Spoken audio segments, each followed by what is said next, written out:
ಲೋಕಸಭಾ ಚುನಾವಣೆಯಲ್ಲಿ ಕಾಂಗ್ರೆಸ್ಸು BJP ಅಧಿಕಾರಕ್ಕೆ ಬಂದರೆ ಏನು ಬಾಬಾ ಸಾಹೇಬರು ಬರೆದಂಥ ಸಂವಿಧಾನವನ್ನು ಬದಲು ಮಾಡುತ್ತಂಥ ಅಪಪ್ರಚಾರ ಮಾಡಿ ಈ ದೇಶದಲ್ಲಿ ಸುಳ್ಳು ಅಪಪ್ರಚಾರ ಮಾಡಿ ಚುನಾವಣೆಯನ್ನು ಎದುರಿಸೋಕ್ಕೆ ಏನು ಹೊರಟಿದೆ. ಆದರೆ ಈ ಕಾಂಗ್ರೆಸ್ಸು ಈ ರಾಜ್ಯದಲ್ಲಿ ಸ್ವಾತಂತ್ರ್ಯ ಬಂದ ನಂತರದಲ್ಲಿ ಬಹುತೇಕ ಈ ದೇಶವನ್ನು ಆಳಿದಂಥ ಕಾಂಗ್ರೆಸ್ಸು ಸುಮಾರು 84 ಬಾರಿ ಸಂವಿಧಾನವನ್ನು ತಿದ್ದುಪಡಿ ಮಾಡಿದೆ. ಆದರೆ BJP ಮತ್ತು NDA ಈ ದೇಶದಲ್ಲಿ ಅಧಿಕಾರಕ್ಕೆ ಬಂದ ನಂತರ ಬಾಬಾ ಸಾಹೇಬ್ ಅಂಬೇಡ್ಕರ್ ಅವರ ಏನು ಆಶಯಗಳಿದೆ, ಸಂವಿಧಾನ ಏನಿದೆ ಅದು ನಿಜವಾದ ಸಂವಿಧಾನ ಜಾರಿ ಮಾಡ್ತಕ್ಕಂಥ ಕೆಲಸವನ್ನು ಮಾಡಿದೆ.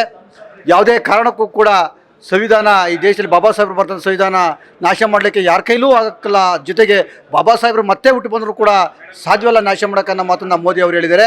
ಹಾಗೂ ಅದು ಕೂಡ ಸುಳ್ಳು ಅಪಪ್ರಚಾರ ಮಾಡ್ತಕ್ಕಂಥ ಈ ಕಾಂಗ್ರೆಸ್ಸನ್ನು ಮತ್ತು ಬಾಬಾ ಸಾಹೇಬ್ ಅಂಬೇಡ್ಕರ್ ಅವರಿಗೆ ಜೀವಿತಾವಧಿಯಲ್ಲಿ ಅವರಿಗೆ ಮಾಡಿರ್ತಕ್ಕಂಥ ಮೋಸವನ್ನು ಕಾಂಗ್ರೆಸ್ಸು ದಲಿತರಿಗೆ ಮಾಡಿರ್ತಕ್ಕಂಥ ಮೋಸವನ್ನು ಖಂಡಿಸಿ ಇವತ್ತು ಈ ಲೋಕಸಭಾ ಕ್ಷೇತ್ರದಲ್ಲಿ ಏನು ಅಭಿವೃದ್ಧಿ ಅಧಿಕಾರಿ ಜೊತೆಗೆ ಮಾಜಿ ಪ್ರಧಾನಿಗಳು ಈ ಜಿಲ್ಲೆಯವರು ಅವರ ಮೊಮ್ಮಗನ್ನ ಗೆಲ್ಲಿಸಲೇಬೇಕಂತ ಹೇಳಿ ನಾವು ಸುಮಾರು 17 ಸಂಘಟನೆಗಳು ಇವತ್ತು ಸೇರಿ ಬೆಂಬಲ ವ್ಯಕ್ತಪಡಿಸಿದ್ದೀವಿ. ಇದರಲ್ಲಿ 2 ಲಕ್ಷಕ್ಕೆ ಹೆಚ್ಚಿನ ಮತಗಳಲ್ಲಿ ಪ್ರಜ್ವಲ್ ರೇವಣ್ಣ ಗೆಲ್ತಾ ಇರ್ತಕ್ಕಂಥ ಆಶಾಭಾವನೆ ನಮ್ಮೆಲ್ಲರಿಗೂ ಇದೆ. ಈ ಸುಳ್ಳು ಅಪಪ್ರಚಾರ ಮತ್ತು ಈ ಸುಮ್ಮನೆ ಕಣ್ಣೀರಾಗ್ತಕ್ಕಂಥದ್ದು ಯಾವುದೂ ಕೂಡ ಕಾಂಗ್ರೆಸ್ಗೆ ವರದಾನ ಆಗೋದಿಲ್ಲ.